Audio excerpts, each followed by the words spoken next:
stop comparing yourself to others. Well, like we've always heard that, and I want to talk about this. Like what use is comparing yourself to other people?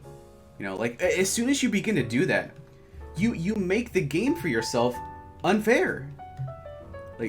Like you don't have the same kind of backstory as the other person, like the same predispositions, the same events that kind of made them who they are, right? We're completely two different people, right? But that's not to say comparison isn't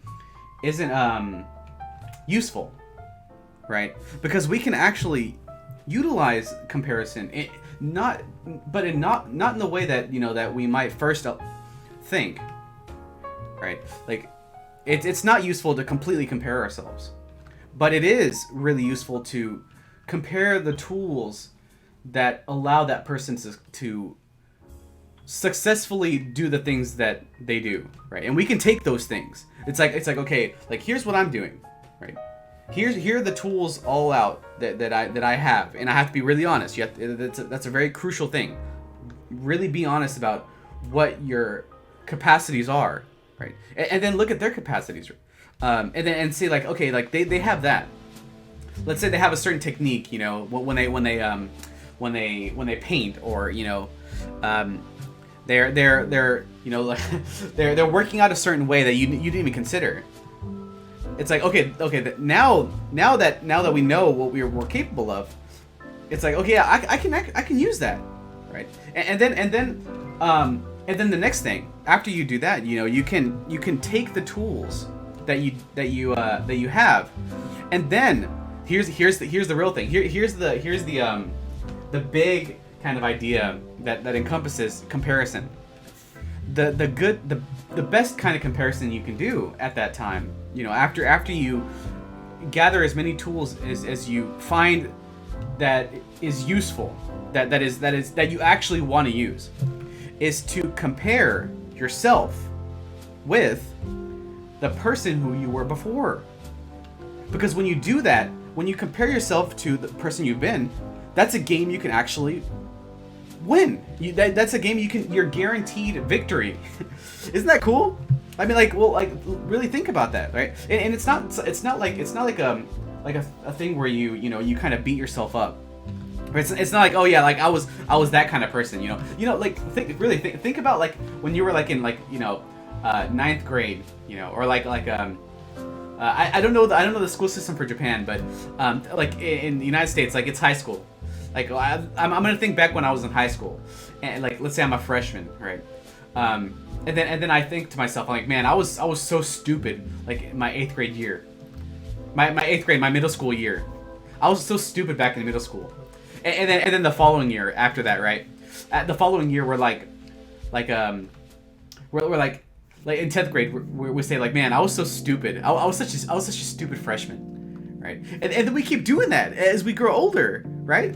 At age 22, man, I was such a dumb 21-year-old, right? And then 3 years later, at 25, you're like, man, I was such a dumb 21-year-old, 22-year-old. Like that. It's not useful, beating yourself up, like you're past yourself up. It's more useful, like working with yourself, working with who you have been, because that's the person you also stand on the shoulders of, because like yourself, like among everybody who influences us in our lives, like everybody who's impacted us, regardless if we know them or not. Like if we watch YouTube videos about them, like if we watch any kind of like event that they happen to be hosting in our town, right? We are standing on the shoulders of those who have influenced us, right? And that includes ourselves. So it's not so in the same way that we don't beat those our influences up, like when in our minds, right? It's useful not to also put our previous self down too, because that's the person who gathered the tools. That's the person that made it possible to be here right now in the present, right? And it's useful. It's useful to compete with that person, but ultimately it's it's better to cooperate in the long run. And that's a really deep idea worth considering, because like in doing so, you put yourself on the top every day, right? Even if you don't win, like let's say you fail, right? I'm gonna put fail in quotes because like I'll explain that later. But even if we fail, one day, right? Like that's still an experience for tomorrow, right? And then we could take that tomorrow, and then we are the present person at that moment tomorrow. That tomorrow is now today, right? And then we look at the past where we failed, right?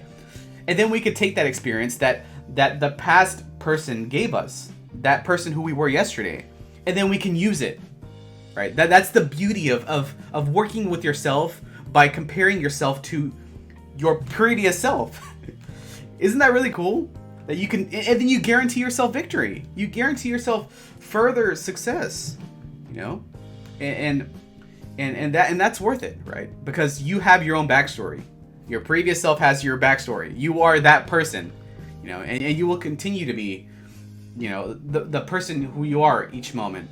But it's useful to carry each tool that we obtain, even if it's from a person, that's not us, And I talked about that. So that's something to really consider.